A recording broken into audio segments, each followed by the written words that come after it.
Let's see here. There's a question. I was waiting for how long this one would take. From Will Bartlett.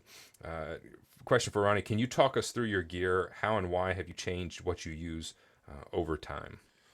Well, I think you change according to the situation you're in. Mm-hmm. You have, well, let's talk about live as opposed to studio. In studio situations, I'm kind of known to being a double bass drum guy. Mm-hmm. I started that in '69 with Elvis. See, I didn't know that about you. Yeah, Okay. yeah, I'm kind of known. Some people say that I'm the first American rock and roller Mm-hmm. to play double bass Double drums. bass. Yeah, of course there were a lot of course Louis Bellson was a double basser, but he was a jazz You're player. right. Big band stuff. And then guys like Ginger Baker were on across the pond. Mm-hmm. On the other hand, I was evidently the first notable guy, guy of note that played the double bass drums. And I Mm-hmm. never really practiced them, but I had a set that had two bass drums in it. And You I've wanted always to use- wanted to try this. So if I'm ever going to try it, I better do it with Elvis, because he loved drums and he loved to stand right in front of them and feel them. So I thought this would be the great opportunity to do it. So sure enough, I had two different sizes, a 22 and a 20, and put the 20 Very on my cool. left, the 22 on my right, and being right-handed and right-footed. Uh-huh. So anyway, it worked out pretty well, and I've done that mostly live. Studio, on the other hand, I use anywhere from a 3 to 4 piece set, Mm-hmm. and even some producers will call you because they want that sound of particularly at a particular time in L.A.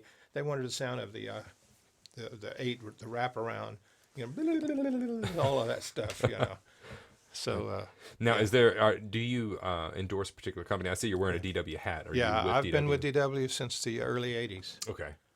Okay. Yeah, and Yeah. Peisty cymbals, Okay. Pisces symbols. Yeah. And what sticks do you use? They're all going along. Kaleido, wriggle tip. Okay. Very nice. Yeah, And did you tell me you use nylon? I use nylon wriggle both. tip? I use their wood tips and their nylon tips Okay. for different situations. Now there was a story I think I remember you telling me about playing with Elvis, and maybe was it one of your tips came off? the Yeah. stick? Tell Yeah, me one of about- the nylon tips. We were in the middle of Hot and Heavy in a song, and for some reason, the tip of the nylon tip flew right across the top of the set and zoomed right past his ear.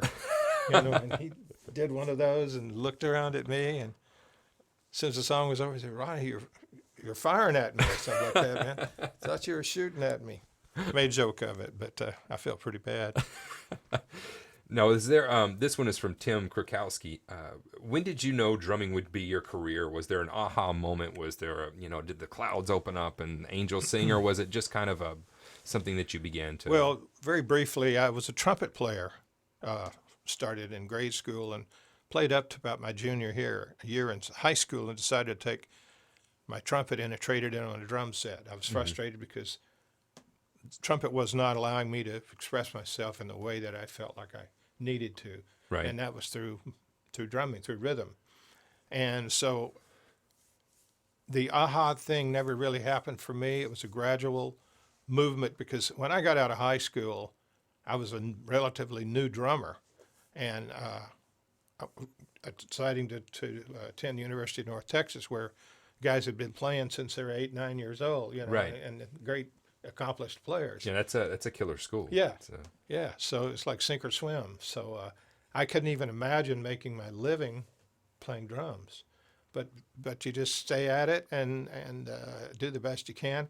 I was going to say it relates to music, because I read a lot of music scores and music through singing. Mhm. I was in the a cappella choir at school for 4 years, and so being able to read music and read trumpet music really helped when it came to reading the charts and the rhythm charts that were made at Right. the University of So North you Texas. came from a melodic background before you even kind of Yeah. delved into the rhythm. Yeah, I was not a drummer, so to speak. I knew there was something wrong with you, right? Yeah. I knew I smelled a fish in here. Yeah.